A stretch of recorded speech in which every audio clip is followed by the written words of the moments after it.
여러분 이 42장이나 되는 이 방대한 분량의 욥기라는 말씀을 또 다른 제목을 붙인다면 오늘 설교의 제목입니다.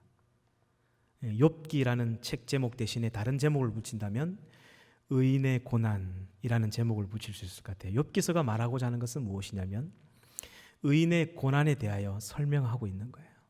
악인들이 고난받는 것은 당연한데 의인들, 착한 사람들도 고난을 받을 수 있다는 것을 마치 한 편의 영화처럼 설명하고 있는 것이죠. 여러분, 우리는 평소에 내가 내 자신을 잘 알고 있는 것 같지만 사실은 이 내 감정, 내 성격을 잘 모릅니다. 왜냐하면 이것이 우리 마음 깊은 곳에 가라앉아 있기 때문이에요. 여러분, 어떤 물통 안에 이 부유물들이 있는데 이 흔들지 않으면 가만히 가라앉아 있기 때문에 물이 굉장히 깨끗한 것처럼 보입니다. 그러나 어떤 고난이 오고 환란이 와서 막 흔들리면 이 부유물이 확 올라와서 그 본질을 볼 수 있는 것이죠. 여러분, 식혜 좋아하시나요? 목사님 식혜를 참 좋아하는데 이 식혜 피트병 안에 있는 식혜를 가만히 진열장에 놔두면 이게 밥알이 다 가라앉아서 아주 맑아 보여요. 딱 흔드는 순간 밥알이 확 올라오죠. 우리 마음은 이 고난이라는 것을 통해서 이 본질적인 모습을 볼 수 있습니다. 제가 생각할 때 때로는 이 고난이 가끔씩 내 진짜 모습을 보여주는 그런 기회가 되지 않나 저는 그렇게 생각합니다. 욥이라는 사람이 당대 의인이라고 했습니다. 정직하고 마음이 온유한 자라고 했죠. 흠잡을 것이 없는 사람이었습니다. 그런데 이런 욥도 하나님이 흔드시니까 이 속에 가라앉아 있던 욥의 실수와 교만함이 이렇게 떠오르는 거죠. 그것을 오늘 욥기가 우리에게 가르쳐주고 있는 부분들입니다. 이 욥기가 기록된 이 배경을 잠깐 설명을 드리면 욥이라는 인물은 아브라함 시대 때 살았던 인물이죠.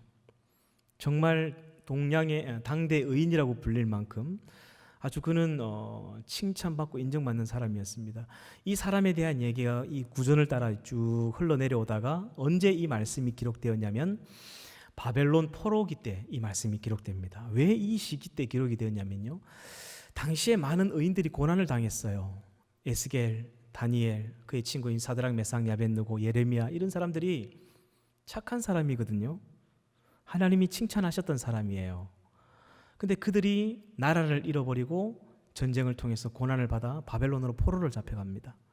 사람들이 하나님께 질문하는 거예요. 하나님, 악한 사람이 고난을 당하는 건 이해가 되는데 어떻게 하나님은 이렇게 악인과 의인을 구분하지 못하고 이런 의인도 하나님 책망을 하십니까? 고난을 줄 수 있습니까? 하소연하는 거예요. 한마디로 말하면 하나님, 나 예수 믿는데, 나 착하게 살았는데 왜 나에게 고난이 왔습니까? 이렇게 따지는 거죠. 그 질문에 대한 대답이 여기 이 욥기에 담겨져 있습니다. 이 욥기서의 전체적인 그 구조를 알아야 됩니다. 여러분, 우리가 성경을 쭉 읽어갈 때 그냥 이 구조를 모르고 읽으면 1밖에 모른다면 구조를 알고 읽으면 10이라는 걸 발견할 수 있어요. 훨씬 더 많은 걸 볼 수 있습니다. 여러분, 예를 들어서 여호수아서 같은 경우에는 24장으로 되어 있죠. 딱 절반 12장으로 나뉘는데 앞에 있는 12장은 남쪽, 북쪽, 동쪽, 서쪽을 정복해가는 그 전쟁의 과정을 보여주는 겁니다. 나머지 12장은 정복한 후에 땅을 분배하는 거죠. 아주 쉬워요. 이 아주 심플한 구조를 알면 여호수아서를 읽어갈 때 이거구나. 그래서 13장부터는 땅 분배가 나와서 굉장히 재미가 없어요. 지루하고. 왜냐하면 내 땅에 한 평도 없거든. 그러나 이스라엘 백성들은 굉장히 그 땅을 중요하게 생각합니다. 자기 지파가 이 배정받았던 땅이 어디서부터 어디까지인가 굉장히 중요하죠. 여러분, 이 욥기서도 마찬가지입니다. 우리가 욥기서를 굉장히 잘 알고 있다고 생각합니다. 대부분 사람들이. 그러나 그 욥기서를 사실은 1장, 2장밖에는 몰라요. 욥기서 1장, 2장의 내용은 다 아시는 내용이죠. 하나님과 사탄이 자존심 대결을 합니다. 고래 싸움에 새 오등 드듯이 욥이 그 사이에 끼어서 고난을 당하죠. 그래서 그 욥이 나중에 결국에는 그 고난을 잘 이겨내고 아무튼 이런 이야기. 근데 3장부터 42장까지 내용은 우리가 잘 읽어보지 않습니다. 여기에 더 중요한 내용들이 담겨 있거든요.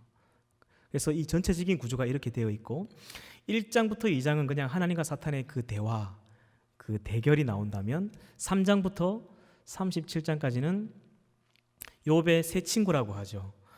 엘리바스, 빌닷, 소발. 그리고 32장부터 한 사람이 더 나와요. 우리는 세 사람밖에 없다고 생각하지만 그 지인 네 명이 찾아오죠. 엘리후라는 사람이 더 찾아옵니다. 아무튼 이들과 대화를 주고받는 이야기가 3장부터 37장까지 나옵니다.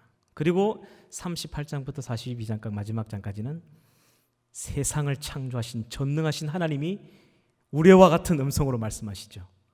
그 하나님의 음성이 여기에 나옵니다. 오늘 하나님의 그 음성을 직접 한번 들어보셨으면 좋겠습니다. 이렇게 이 욥기가 구조가 이렇게 되어 있다는 걸 이해하고 읽기 시작하면 굉장히 심플합니다. 조금 더 자세하게 설명하면 여러분 1장 2장에 보면 하나님과 사탄이 자존심을 건 대결을 하죠. 근데 이 대결이 한 번밖에 없었다고 생각합니다. 대부분 사람들이. 그러나 두 번의 대결이 일어나죠. 1장에 보면 그의 재산과 자녀들을 다 데리고 가십니다. 그 1라운드 때는 하나님이 이기죠. 욥이 자기 입술로 범죄하지 않습니다. 근데 2장으로 넘어가면 2라운드가 펼쳐지죠. 하나님께서 굉장히 기분이 좋으셨어. 야 사탄 너 봤어? 욥 내가 뭘 했어? 하면서 막 하나님께서 의시되니까 옆에 있는 사탄이 화가 나가지고 하나님 세상에는요 가죽으로 가죽을 바꾼다는 말이 있습니다. 하나님 만약에 그 욥의 그 살과 뼈를 치시면 하나님을 저주하고 욕할걸요? 나는 그렇게 생각하지 않는데 내게 할까요? 아무튼 이 두 어른들 때문에 중간에 껴있는 욥이 또 고난을 당하게 됩니다. 그렇게 해서 이제 몸에 종기가 오죠. 종기. 지금으로 말하면 악성 피부 종양입니다. 옛날에는 이걸 오미라고 했는데요. 피부 바로 밑에 층이 굉장히 가려운데 가려운 정도가 아니라 이 머리끝부터 발끝까지 한 피부가 한 꺼풀이 벗겨져 버리는 거예요. 여러분 옛날에 노예를 잡아다가 피부 얼굴 가죽을 벗겼다는 이야기를 들어보셨습니까? 그렇게 가죽이 하나가 녹아내려 버리는 거예요. 그래서 사람을 알아보기가 힘든 얼굴이 왜냐면 벌게지니까 거기다가 이제 기와장으로 피부를 긁으니까 피와 고름이 나고 그게 다시 굳어서 딱지가 되고 그걸 반복하는 거예요. 그러니까 욥의 이 친구들이 욥을 처음에 위로한다고 찾아왔지만 욥을 알아보지 못했죠. 그리고 그 욥의 얼굴을 보고 너무 충격을 받아가지고 7일 동안 한마디도 못합니다. 2장 13절 한번 볼까요? 2장 13절 한번 펴보십시다. 오늘 말씀을 읽어가면서 찾아가면서 제가 체크를 하도록 하겠습니다.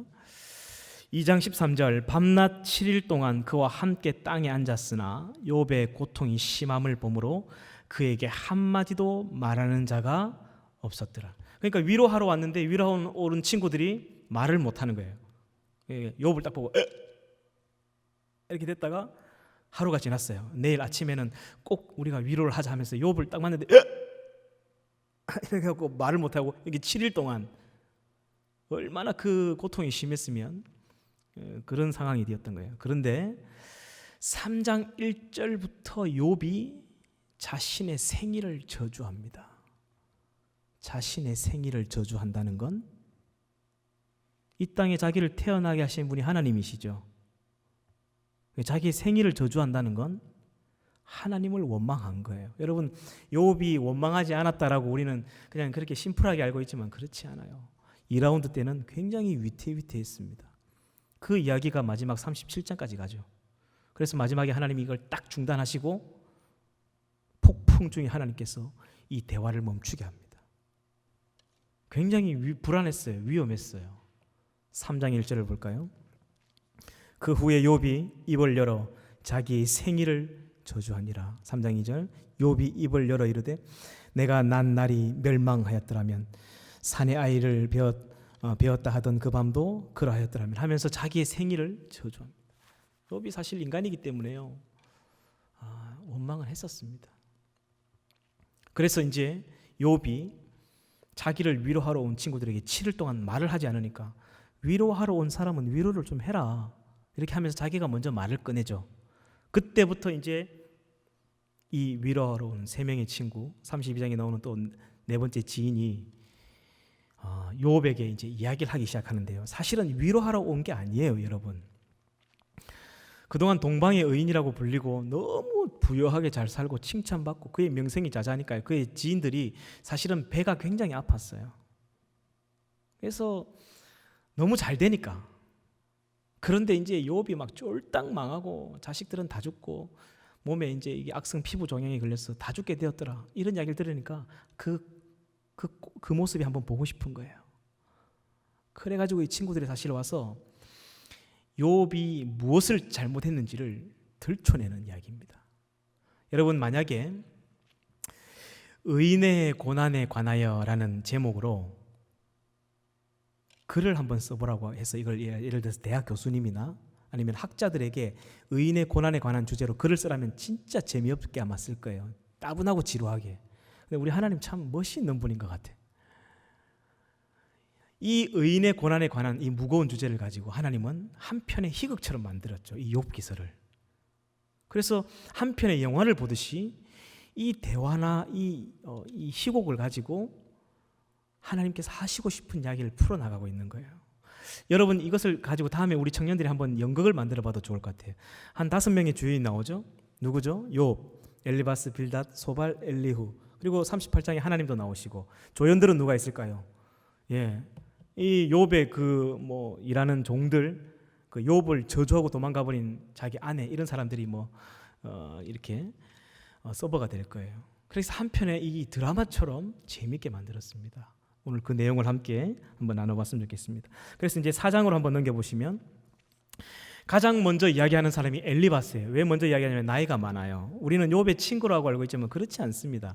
당시에 학자들은 이게 나이를 떠나서 말이 통하는 사람들을 그냥 친구라고 이렇게 칭했습니다. 그런데 이 엘리바스는 아버지 뻘이죠. 욥의 나이에 비하면 아버지 뻘이에요. 그래서 이제 먼저 된 연장자가 이야기를 하는데요.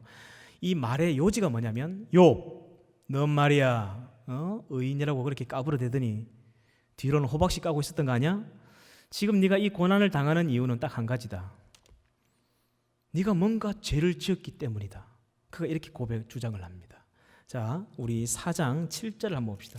4장 7절 같이, 우리 잠이 오니까 큰 소리 한번 읽어볼까요? 시작. 생각하여 보라, 죄 없이 망한 자가 누구인가? 정직한 자의 끊어짐이 어디 있는가? 그러니까 이게 그가 찾아와서 대뜸한다는 이야기가, 네가 지금 이런 고난을 당하는 이유는 너의 죄 때문이다. 이게 유대인들의 사상이었죠. 죄를 지으면 벌을 받는다.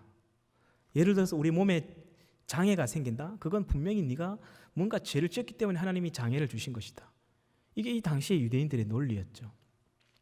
여러분, 이 욥기서를 그냥 읽다 보면요, 이 엘리후, 빌닷, 소발, 엘리후 이런 사람들의 말이 다 맞는 것 같아요. 욥의 이야기도 맞는 것 같고. 그런데 여러분, 맑은 정신으로 세수하고 이 본문을 깊이 있게 다시 읽어보면요, 여러 번 읽다 보면 이 친구들의 말이 얼토당토하는 말이에요. 그리고 욥도 자기의 말에 실수를 하게 되죠. 그런 부분들을 우리가 발견할 수 있습니다. 그래서 이 엘리후의 논지는 딱 하나죠. 너 뭔가 꿍꿍이가 있으니까, 잘못한 게 있으니까 이런 벌이 온 것이다. 그때마다 이제 이 욥이 반론을 하죠. 내가 지금 당하는 고난을 받을 만큼 내가 아무리 생각해도 나는 잘못한 게 없다. 이렇게 자기 주장을 펼치는 거예요. 자, 그리고 두 번째로 이 빌닷이라는 사람이 이렇게 이야기합니다. 내가 가만히 보니까 말이야, 너는 네 자녀가 뭔가 죄를 지었어. 생각해봐. 하나님이 10명의 자녀를 한 번에 죽이실 이유가 있냐? 너 자녀들이 죄를 지었기 때문에 네가 지금 이런 고난을 당하는 거야 하면서 죽은 자식들을 들춰냅니다. 여러분, 지금 자녀 10명이 죽었어요. 살아갈 소망이 끊어져 있는데 자식이 죄를 지었다고 지금 다시 이렇게 막 속을 뒤집고 있는 거예요. 이 친구들이 위로하러 온 게 아닌 거죠. 8장 1절에서 7절을 보겠습니다. 8장 1절에서 7절, 제가 한 절 여러분 이제 한번 읽어볼까요? 수아 사람 빌닷이 대답하여 이르되,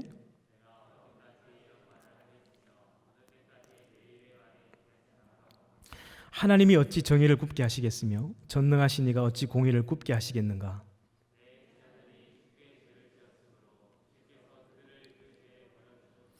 내가 만일 하나님을 찾으면 전능하신 이에게 간구하고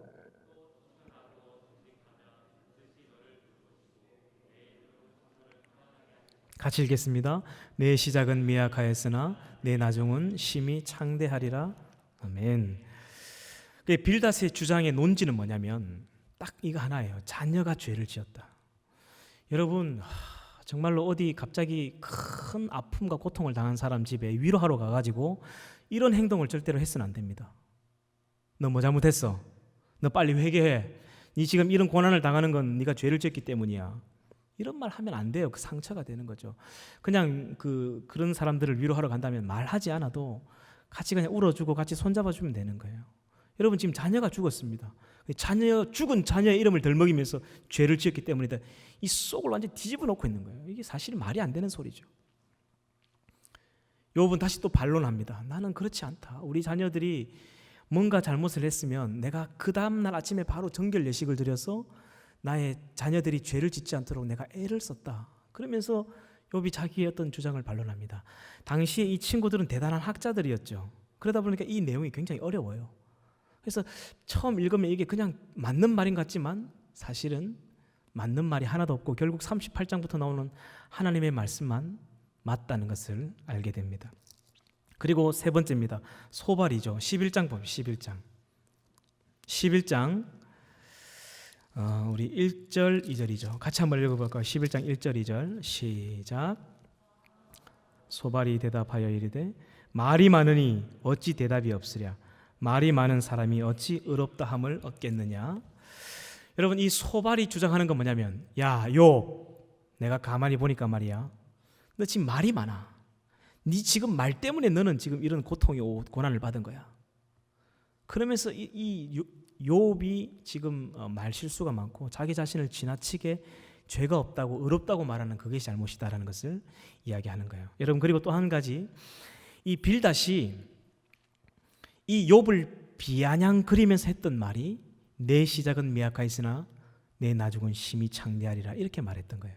여러분 그런데 대부분의 우리 성도들의 사업장에 가보면 이렇게 우리 액자가 들어가 있죠. 말씀 구절 이렇게 해가지고 내 시작은 미약하였으나 내 혹시 여러분 집에도 이런 문구가 있는지 모르겠습니다. 그런 걸 보신다면 조용히 좀 이렇게 내려주시면 될 것 같아요. 여러분 윤주실 목사님이 또 그렇게 하라고 했다고 하지 말고 또 논란이 될 수 있으니까 여러분 성경에는 하나님의 말씀도 있고 사탄의 말도 있고 사람의 말도 있어요. 내가 세상을 두루 돌아 여기저기 다녀왔나이다. 이게 누구 말이죠? 마귀의 말이죠. 여행사를 오픈했다고 해가지고 성경에 있다고 해가지고 내가 세상을 두루 돌아 여기저기 다녀왔나이다. 이런 거 올려놓으면 될까요? 안 될까요? 내 시작은 미약하였으나 내 나중은 심히 창대하리라. 이 말은 그의 두 번째 친구인 이 빌닷이 이 욥을 비아냥거리면서 비웃으면서 했던 이야기입니다.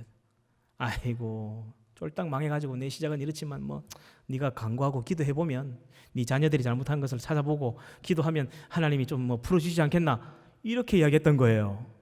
그래서 제가 요절주의를 요절내야 된다고 이야기하는 겁니다. 요절만 뽑아가지고 요절만 외우고 다니는 사람은 신앙이 성장하지 않습니다. 성경의 전 앞도 뒤도 모르고 그냥 그 요절만 뽑아서 요절만 좋아하는 사람들이 있습니다. 책별 설교를 하는 이유가 있어요. 이 배경과 이야기를 알아야 제대로 된 묵상을 할 수 있습니다. 큐티에 목을 매던 사람들이 큐티만 하다가 잘못된 길로 간 것이 이단이죠. 여러분 성경의 전체적인 이야기를 알아야 됩니다. 66권을 빨리빨리 읽고 넘어가야 되지만 전체적으로 이 책별로 무엇을 이야기하는지를 알고 우리가 묵상하고 기도해야 되는 거예요. 그래서 제가 BT를 강조하는 거예요. 바이블 트립. 그냥 성경을 여행하듯이 읽어보는 거예요. 이런 오류를 범하지 않기를 축복합니다. 그리고 이제 32장으로 넘어가 봅시다. 이렇게 해서 세 명의 친구가 각각 세 번씩 욥을 공격하고 세 번 변론하고 이렇게 이야기가 흘러가는 거예요. 간단하죠. 32장에 엘리후의 이야기가 나옵니다. 32장 한번 넘겨봅시다. 엘리후의 논지는 뭐냐면 간단합니다. 엘리후는 나이가 아주 어린 친구였습니다. 얘는 그냥 이게 아직 혈기가 왕성해서 그런지 화를 내죠. 막 욕을 하면서 욥 너도 잘못했고 욥의 너 세 친구 너도 잘못했어. 그러니까 욥도 틀렸고 그 세 친구도 틀렸다는 거죠. 그럼 누가 맞다는 이야기죠? 지 말이 맞다는 거예요. 이제 지 말이. 그러지만 얘가 아직 철이 없고 어려가지고 욥이 반론을 하니까 이게 아무튼 뭐 기본 지식이 없으니까 결국 말이 흐려지고 꼬리를 내리게 됩니다. 32장 1절 2절 한번 볼까요? 욥이 자신을 의인으로 여김으로 그 세 사람이 말을 그치니 람 종족 부수 사람 바라겔의 아들 엘리후가 화를 내니 그가 욥에게 화를 내면 욥이 하나님보다 자기가 의롭다 하며 3절입니다. 또 세 친구에게 화를 내면 그들이 능히 대답하지 못하면서도 욥을 정죄함이라. 논지가 딱 하나죠. 니도 틀렸고 니도 틀렸고 이제부터 내가 말할 테니까 내 말이 맞다는 거예요. 사실 말이 맞는 것 같지만 이게 따지고 보면 아무것도 아니에요. 틀린 말이죠. 그렇게 해서 욥, 내가 볼 때 네가 네 스스로를 너무 죄가 없다고, 자기는 막 너무 청렴결백하다고 말하는 그거 잘못이다. 그리고 세 친구들은 제대로 답변도 못하면서 쓸데없는 말이 많아. 이런 막 이야기를 펼치게 되죠. 그렇게 해서 이제 37장까지 이 욥의 욥기 이야기가 쭉 흘러가는 거예요. 근데 하나님께서 이제 가만히 지켜보시니까요, 불안한 거예요. 지금 갈수록 친구들의 말은 짧아지고 갈수록 욥의 말은 길어집니다. 갈수록 욥의 이 감정이 격양이 돼요. 재산은 완전히 끝났고 자식은 10명이 죽었고 몸에 이 악성 피부 종양은 와서 오늘 죽을지 내일 죽을지 모르는 삶을 사는데 이 친구들이 와서 속을 뒤집어 놓는 거예요. 자식이 잘못했다 하고 네 죄가 있다 하고 입을 닫으라 하고 막 이렇게 하니까요, 욥이 너무 화가 막 흔드니까 막 이 속에 있는 자기 감정이 올라오는 거예요. 그러면서 욥이 크게 두 가지를 실수하죠. 그 두 가지가 뭐냐면, 첫 번째는 자기의 생일을 저주한 겁니다. 자기에게 태어난 날 하나님을 원망했던 거예요. 그리고 이 본문에 보면 자기 친구들하고 대화하니까 답답해서 말을 못 하겠는 거예요. 쓸데없는 말만 하고 자기가 왜 고난을 당하는지 좀 설명을 해달라 하는데 아무도 설명을 해주지 못합니다. 그러니까 결국은 하나님께 따져 묻겠다고 하나님께 막 질문하죠. 하나님, 왜 내게 이런 고난을 주셨냐고 하나님께 따지듯이 원망하듯이 말합니다.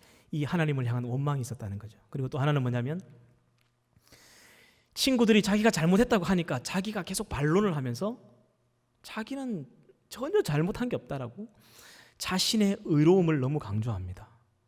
결국 하나님께서 38장을 펴볼까요? 38장부터 이 폭풍 가운데 말씀하시는 하나님의 청천벽력 같은 음성이 들려옵니다. 38장 1절. 그때 여호와께서 폭풍우 가운데서 욥에게 말씀하여 이르시되, 무지한 말로 생각을 어둡게 하는 자가 누구냐? 너는 대장부처럼 허리를 묶고 내가 내게 묻는 것을 대답할지니라 라라라 하면서 이때부터 이제 하나님의 말씀이 시작되는데요. 그럼 여기서 퀴즈. 5명이 대화를 했죠. 욥, 엘리바스, 빌닷, 소발, 엘리후. 이 5명 중에 하나님이 가장 책망을 많이 한 사람은 누구일까요? 틀려도 되니까 한번 말해보세요. 이 5명 중에 하나님이 책망을 가장 많이 한 사람이 누굴까요? 네, 욥입니다. 욥. 놀랍게도 욥이 가장 바른 소리를 했지만 하나님은 욥을 가장 많이 책망하셔요. 무지한 말로 이치를 어둡게 한다고 하나님은 욥을 지금 책망하고 있는 거예요.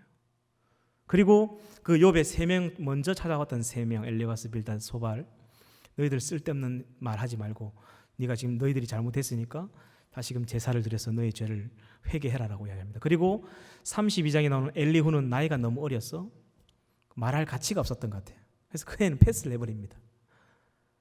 여러분, 오늘 함께 읽었던 40장을 다시 펴보시기 바랍니다. 하나님이 어떻게 책망하시는지 우리 한 절씩 한번 보면서 우리 체크를 해보도록 하십시다.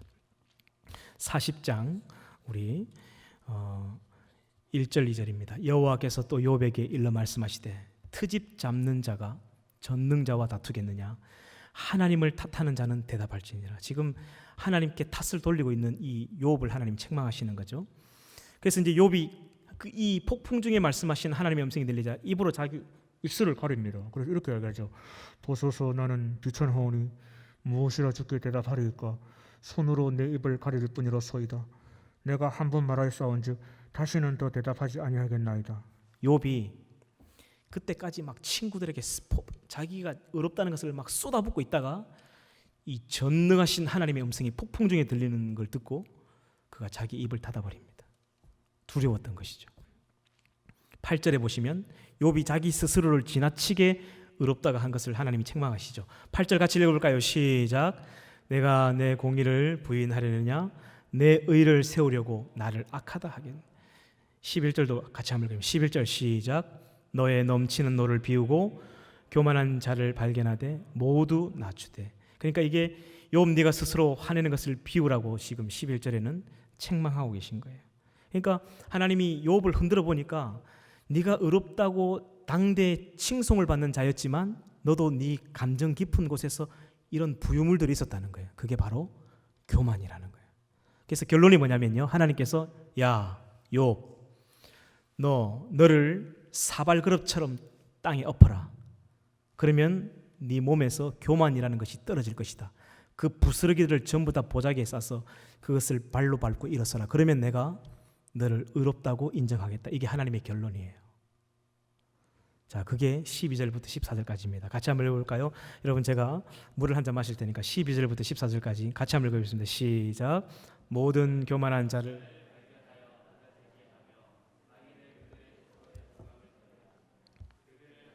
진토에 묻고 그리하면 내 오른손이 너를 구원할 수 있다고 내가 인정하리라. 아멘. 여러분, 제가 이제 말씀을 정리하도록 하겠습니다. 여러분, 이 하나님의 음성을 듣고 욥이 자기가 너무 의롭다고 이야기했던 부분들을 그는 회개합니다. 자기 입술을 가리죠.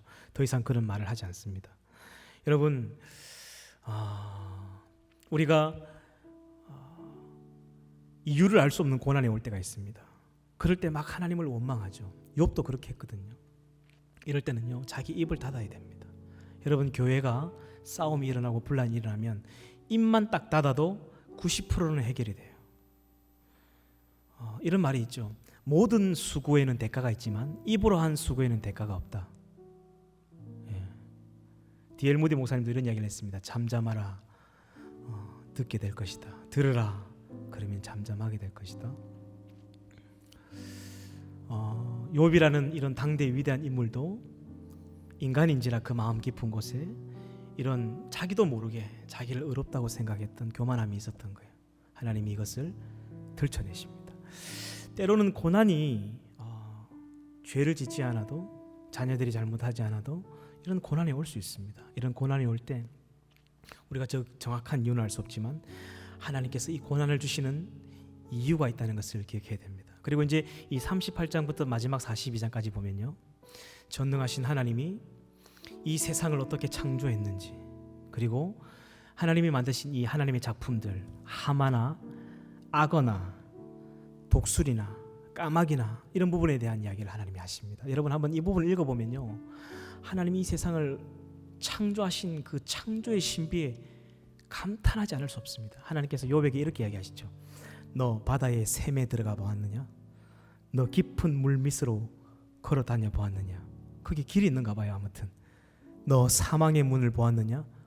너 욥아, 땅의 너비를 측량할 수 있느냐? 광명과 흑암이 있는 곳을 너 아느냐? 눈 곡간과 우박 창고를 보았느냐? 하나님께서 이 폭풍 중에 이런 이야기를 하시죠. 그리고 41장에 보면 하나님이 만드신 이 악어, 리워야단이라고 하죠. 이 악어 하나를 묘사하는데 하나님이 악어를 대단한 자부심을 가지고 계신 것 같아요. 악어에 대해서 하나님 이렇게 비유하시죠. 하나님이 악어는 겁이 없게 만드셨다고 합니다. 그것의 모습을 보기만 해도 기가 꺾일 것이고 큰 용맹과 늠름한 체구로 만드셨다고 하죠. 질비한 비늘은 그의 자랑이고 그의 비늘이 튼튼하게 봉인하에 닿치 있게 만드셨다고 합니다. 악어의 힘은 하나님께서 목덜미에 있게 하셨다고 하죠. 그리고 가슴은 돌처럼 튼튼한데 맷돌 아래짝같이 하나님이 튼튼하게 만드셨다고 합니다. 쇠를 지푸라기 같이, 노스를 썩은 나무같이 여기고 물맷돌도 겨처럼 여기고 몽둥이도 지푸라기 같이 여길 만큼, 창도 우습게 여길 만큼 겁이 없게 만드셨다라고 얘기를 하죠. 하나님께서 이런 창조물들을 왜 이야기하시냐면 하나님이 만든 이 악어 한 마리도, 이 악어 한 마리와도 대적할 수 없는 나약한 욥, 너 인간이 감히 하나님 앞에 따지겠다고 한다는 것은 어리석은 행동이라는 것이죠. 이 세상을 어떻게 창조했는지 여러분 생각해 보세요. 하나님이 이 태양 하나로 모든 것을 먹이고 입힙니다. 비도 태양으로 하나님 주시는 거죠. 태양이 바다를 이렇게 비춰서 그 수분이 하늘로 증발해서 여기 이 38장부터 40장에 보면 하나님이 구름을 기울이신다는 표현을 써요. 하나님이 태양 하나로 다 먹이고 입히고 비를 주시죠. 이런 것들을 알 수 없는 인간이 까마귀가 암사슴이 어떻게 아기를 낳는지를 알 수 없는 인간이 자기 자신이 알면 얼마나 알고 자기 자신이 얼마나 어려울까. 악어 한 마리 앞에서도 대적할 수 없는 연약한 인간이 하나님 앞에 따지겠다고 대들었던 욥을 하나님이 책망하는 거예요. 그리고 너는 너의 교만함을 다 털어내고 그 교만함 위에 죄를 뒤집어 쓰듯이 회개하고 그 교만함을 밟고 일었으면 내가 너를 용서하겠다. 하나님이 이렇게 말씀하시죠. 그렇게 해서 이 하나님의 음성을 듣고 욥이 회개합니다. 진심으로. 그래서 하나님께서 이 고난 이후에 어떤 복을 주냐면 42장 마지막에 7절부터 마지막 절을 보면 그의 모든 재산을 하나님이 2배로 다시 주십니다. 원래도 재산이 많았지만 한 100조의 재산이 있었는데 그 100조에서 200조를 하나님 불려주시죠. 근데 자녀는 데려가신 10명, 딱 10명만 하나님 다시 보내주시는데 제가 참 부러운 게 있어요. 여기 42장에 보면 딸이 3명이 있었는데 여디다, 그시야, 게렌 합북 이 3명의 딸이 있었는데 그 미스 이스라엘이었습니다. 전국에서 가장 예쁜. 제가 딸을 놓기 전에 하나님 딸을 주시면 이 욥의 3딸 중에 한 명처럼 예뻤으면 좋겠습니다. 제가 이렇게 기도한 적이 있었어요. 여러분 혹시 결혼을 앞두고 있거나 앞으로 아기를 위해서 기도하고 있는 분들이 있다면 이 본문을 생각하면서 기도하세요. 하나님께서 반드시 김태희보다 더 예쁜 빈센조의 그 송중기보다 더 잘생긴 그런 자식을 주시지 않을까. 하나님 충분히 주실 수 있는 분이죠. 이게 참 부러워요. 그래서 하나님께서 모든 것을 회복시켜 주셨는데 하나님이 그때로부터 140년을 더 살게 합니다. 대략적으로 많은 학자들이 그가 이렇게 고난을 당할 때 나이를 50세로 봅니다. 거의 190세를 살았죠. 그리고 그는 아들, 손자 4대를 보았습니다. 하나님 장수하게 해주시죠. 그리고 땅의 기운이 지나요 하나님 그 열조에게로 다시금 데리고 가셨습니다. 큰 은혜와 복을 누리며 살게 하셨죠. 때로는 그 고난을 통해서 하나님은 그를 더 온전하게 만드셔서 더 많은 복을 주셨어요. 이유를 알 수 없이 내 삶에 찾아온 고난, 누구에게 물어봐도 제대로 시원하게 설명할 수 없는 고난이 올 수가 있습니다. 욥이 그랬죠. 그런 고난이 올 때 그 이유가 있음을 기억하고 내가 어떻게 살아가야 될지를 생각하는 지혜로운 청년들이 되기를 주님의 이름으로 축복합니다. 우리